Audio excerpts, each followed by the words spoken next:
नमस्कार दोस्तों, आज की कहानी है भूतिया किताब। ये कहानी 2016 की है। दिल्ली में रहने वाले मोहित को देर रात ऑफिस से निकलना पड़ा।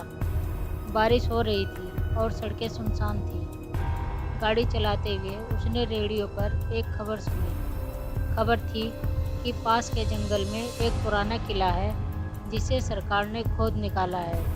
किले के बारे में कहा जाता है कि वो सदियों पुराना है और वहाँ पर अजीब चीज़ें हुआ करती थी। मोहित को थोड़ा रोमांच पसंद था। उसने सोचा कि रात को थोड़ा समय निकालकर किले को देख लेता हूँ।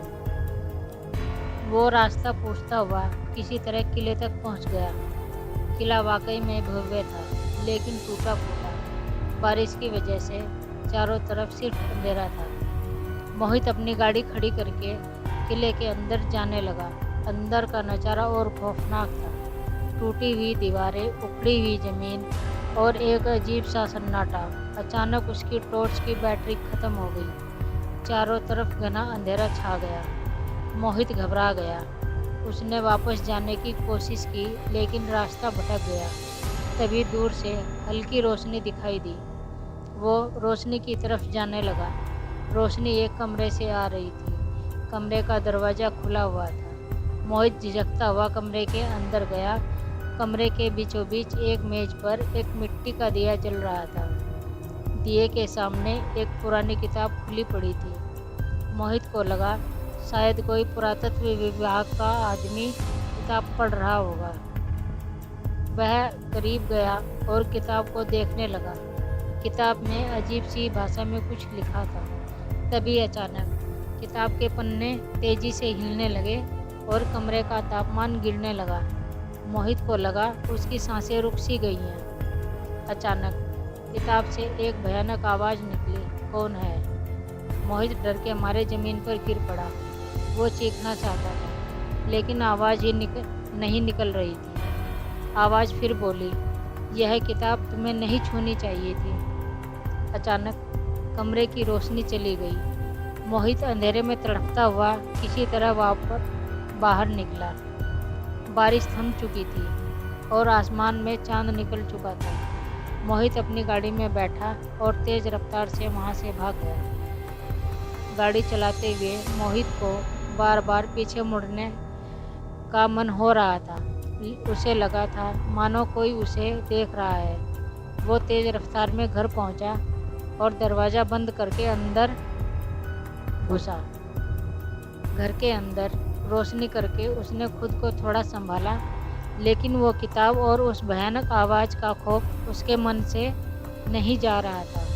थोड़ी देर बाद उसे याद आया कि उसने किताब तो छू लिया था, लेकिन उसे खोला नहीं था।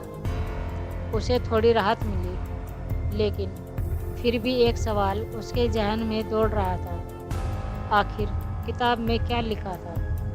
कुछ सोचने के बाद उसने फैसला किया कि वो उस किताब के बारे में और जानकारी इंटरनेट पर ढूंढेगा। उसने कंप्यूटर खोला और दिल्ली पुराना किला सर्च कर डाला। स्क्रीन पर कई आर्टिकल और तस्वीरें सामने आई। मोहित एक एक करके उन्हें देखता गया।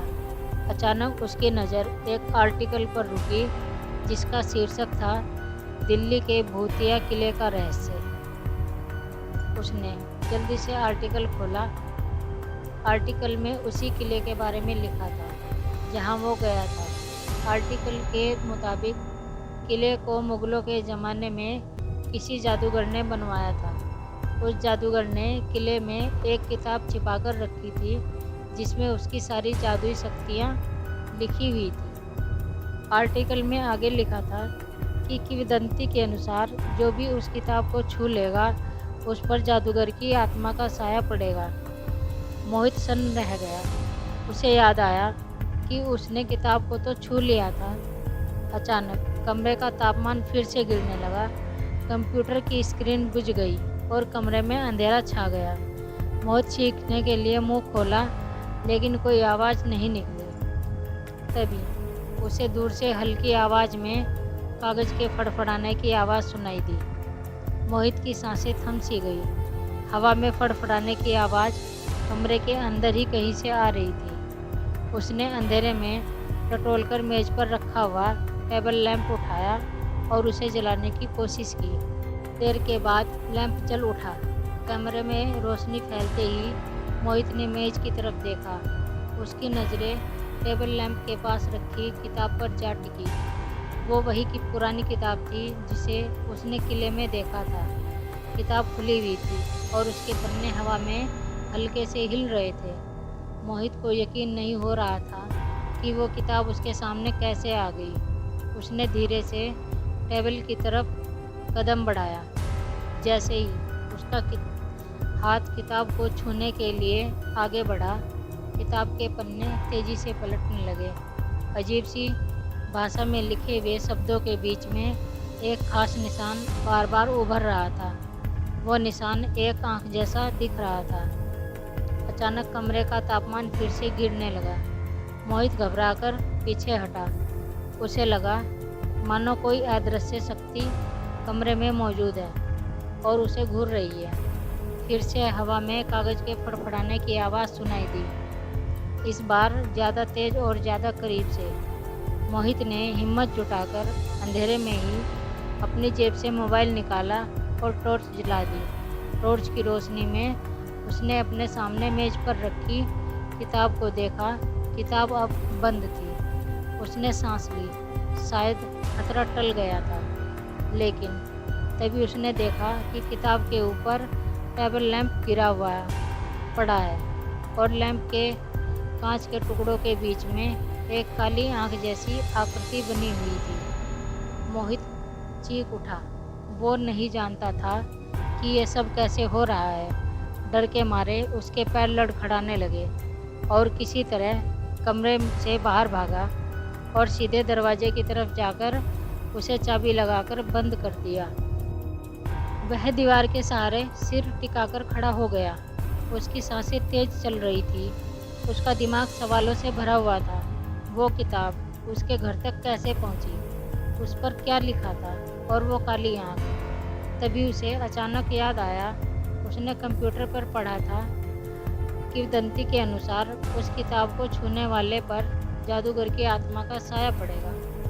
मोहित का खून जम गया। उसे लगा मानो वो किसी भयानक चीज में फंस चुका है। रात भर मोहित को नींद नहीं आई।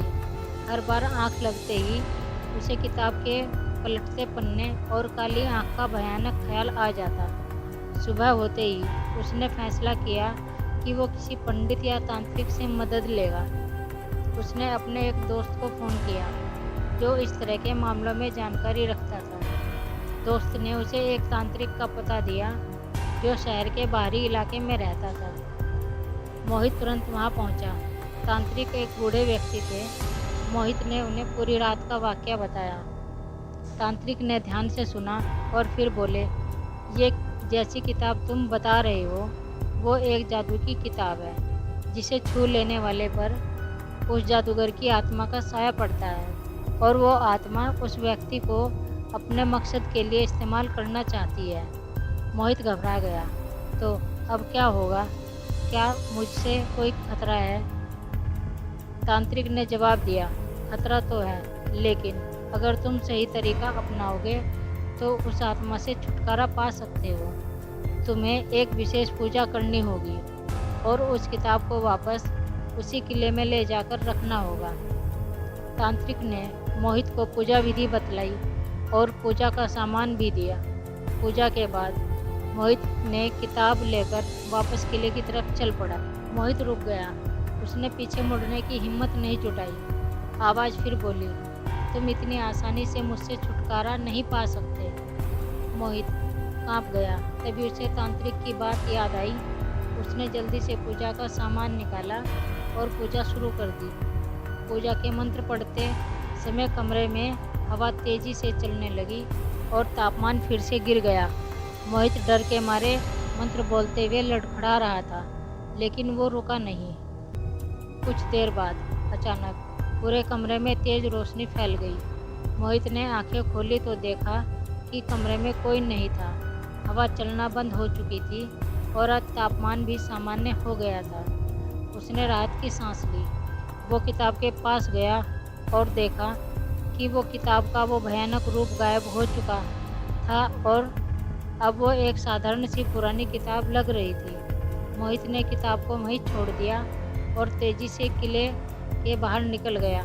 वो पीछे मुड़कर भी नहीं देखना चाहता था।